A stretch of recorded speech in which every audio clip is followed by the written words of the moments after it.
કૃષ્ણને કેટલા શિષ્યો હતા? બોલો, સમજાય છે?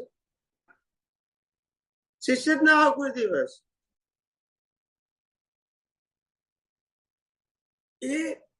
એ શું કામ ટોળા ભેગા? મને ઘણા વર્ષો પહેલા એક મહાત્માએ મુંબઈમાં પૂછ્યું હતું, 10-12-15 વર્ષ થઈ ગયા હશે. મને કઈક, તમે સ્વામીજી શિષ્યો કેમ નથી બનાવતા, ક્યાં તો ફોલોવર્સ કેમ નથી બનાવતા? શું કે છે? ડિસાઇપલ એન્ડ ફોલોવર્સ કેમ નથી બનાવતા? એ શું છે? તમે એક જ વસ્તુ કેમ કે તે પછી મને આવું પૂછ્યું, અને માણસ બહુ થિંકર હતો, કેટલાય ધર્મ ગુરુઓને પોતે મળેલો હતો મુંબઈની અંદર, અને બધા એને બહુ બુદ્ધિશાળી માને, કારણ કે પ્રશ્ન પણ એવા પૂછે.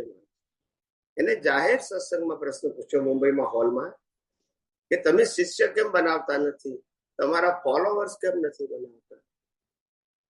ત્યારે મેં એટલું જ કીધું, હું સિંહ છું, ભરવાડ નથી. ના સમજાય? ના સમજાયું ને? બોલતા નથી. ના સમજાયું ને?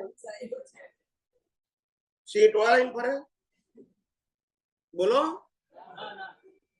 અને ભરવાડ ને ટોળા વગર ચાલે?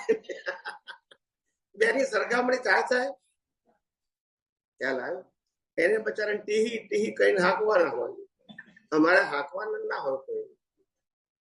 અમારે તો તમને, અમે સિંહ છીએ ને તમને સિંહ બનાવવા આવ્યા છે, ઘેટા બનાવવા.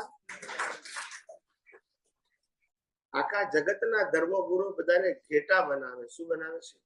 અમે કહીએ એમ કરવાનું. શું કે છે? બોલો. એટલે આપણી પાસે જે શક્તિ અંદર છે એને ખાલી ખુલ્લી જ કરવાની છે.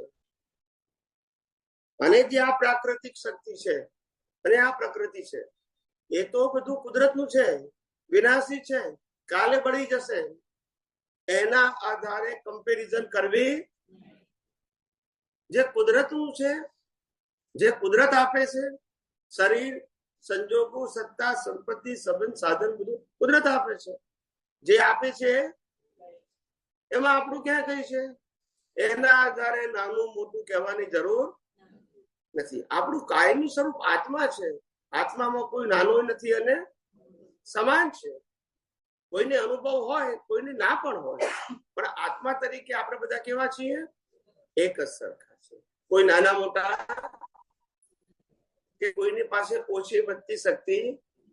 આ તો અજ્ઞાનતાને કારણે જે કર્મોથી આપણે બંધાયેલા હતા એ કર્મના ભોગવવા માટે કુદરતે આપણને શરીર અને સંજોગો, અને શરીરને સંજોગો કુદરતે આપ્યા છે કર્મ ભોગવવા માટે.